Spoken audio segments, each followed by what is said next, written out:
Ça craint de ouf, je suis en dépendance affective parce que mon mec il part en déplacement, sérieusement quoi. Genre ça y est, il part en déplacement pendant 4 ans, je vais le voir que 3 fois par semaine et il me manque, du coup bah c'est clairement de la dépendance affective. MDR, ça c'est clairement les commentaires que j'ai reçus hier sur ma dernière vidéo. Je suis choquée, je vous disais juste que j'étais triste parce que mon copain il partait en déplacement et j'ai vraiment eu le commentaire POV, tu es en dépendance affective. Alors je pense qu'on n'a pas la même définition de dépendance affective. Non, parce que moi personnellement quand j'étais en dépendance affective, mon copain ne pouvait pas être loin de moi trop longtemps. Il pouvait pas aller voir d'amis parce qu'en fait il fallait qu'il passe du temps avec moi et pas avec ses potes. Il fallait qu'il me réponde en général dans l'heure, les remises de 2 heures ça me faisait vriller. Si le week-end il allait faire autre chose que me voir, bah je pétais un câble. Quand il partait loin de moi pendant une semaine, et bah vu qu'il me manquait, je pétais un câble, je l'embrouillais, mais en fait c'était juste toxique. Parce que mon copain il est déjà parti une semaine en déplacement quand on était ensemble et j'étais en dépendance affective et il partait à Paris. Il est parti qu'une semaine, hein. Je savais qu'il partait une seule semaine.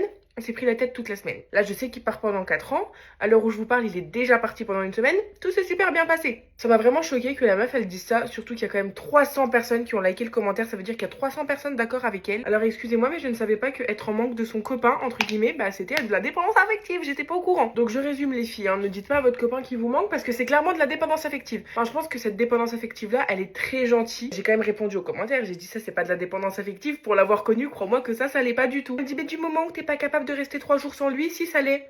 À quel moment j'ai dit que j'étais pas capable en fait? J'ai dit qu'il allait me manquer et que ça allait être compliqué. Mais j'ai jamais dit que j'allais l'interdire, qu'il allait pas sortir de chez moi. Je vais grave être capable de vivre sans lui pendant 4 ans. Mais à un moment donné, j'ai le droit d'être triste. C'est pas parce que je suis triste que c'est de la dépendance. Vraiment, ça me rend folle. Donc ok, il rentre le week-end et je vais le voir 3 fois par semaine. J'ai trop de la chance parce que vous avez choisi des hommes de militaires. Du coup, vous avez moins de chance que moi. Franchement, j'en peux plus, ça m'a fatiguée. Genre les oui, mais estime-toi heureuse, toi t'as de la chance, tu vas le voir au moins 3 fois par semaine, ça c'est mon rêve. Dans les commentaires, il y en a, ils m'ont dit moi c'est comme ça depuis le début de la relation et je me plains pas MDR.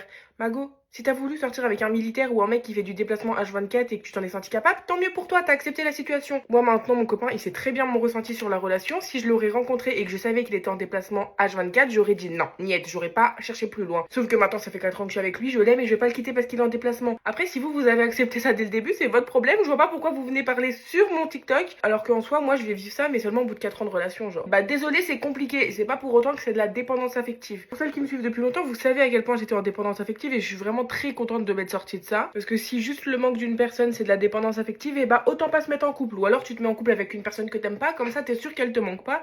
Et au moins il y a aucune dépendance, genre. Franchement, il y en a, vous avez une définition de la dépendance affective très gentille, hein. Je pense que là vraiment je suis à un stade de la dépendance affective très élevé. Tout ce que je lui ai fait vivre en début de relation, à côté de ça, c'est rien. Sérieusement, il part en déplacement et je pleure. Non mais, oh my god. Oh, le pauvre, ça doit être invivable pour lui. Enfin bon, aujourd'hui, on est sur une vidéo grave spontanée parce que je la tourne aujourd'hui et je vous la poste aujourd'hui. Là, je vais chez le coiffeur aujourd'hui, mais avant, j'ai plein de vidéos à vous poster, donc les résultats de mes cheveux, vous les verrez clairement que dans une semaine, à mon avis. Mais si vous voulez voir le résultat de mes cheveux en avant-première, vous pouvez venir sur Insta ou sur Snap parce que je vous montrerai en avant-première là-bas. Mais du coup, là, je suis trop stressée parce que j'ai pris ma décision, ça y est, genre, est-ce que j'éclaircis, est-ce que je fonce, vous savez pas, hein. Enfin bref, écoutez, j'ai trop hâte de vous montrer le résultat. Je suis même pas sûre moi-même de ce que ça va donner. Tout ce qui a débordé sur mes cils, j'enlèverai après la vidéo quand mon mascara sera sec. Enfin bon, voilà, je suis contente, j'ai dit ce que je pensais parce que vraiment, ça me tracassait cette histoire-là. Dire qu'aujourd'hui, je devais poster mon premier vlog de ma vie solo quand mon copain est en déplacement. Du coup, vu que j'avais un coup de gueule à passer, j'ai pas pu. Et d'ailleurs, petit aparté par rapport à ça, il est parti une semaine en déplacement, il est rentré plus tôt que prévu. Et cette semaine, il est même pas en déplacement parce qu'il a des petits chantiers ici, près de chez nous, à faire en urgence. Et la semaine d'après, il est au CFA et après, il est en vacances pendant 3 semaines. Donc là, il part pas en déplacement pendant plus d'un mois, je suis trop contente. Bon, on va passer 3 semaines comme ça et d'un coup, il va partir en déplacement définitivement. Du coup, enfin, il rentrera le week-end, mais ça sera vraiment définitif. Bref, ça sera vraiment définitif. Après, il partira vraiment du lundi au jeudi tous les jours, quoi. Bref, bah écoutez, moi je suis prête, hein. Je vais mettre mon petit coup de spray fixateur. Je l'adore celui-là, genre vraiment, il est génial. Bon, par contre, à chaque fois, il me fait éternuer. Voilà, j'en étais sûre que j'allais éternuer, c'était sûr, hein. Bref, du coup, moi je suis prête. Du coup, je vous laisse. Bisous.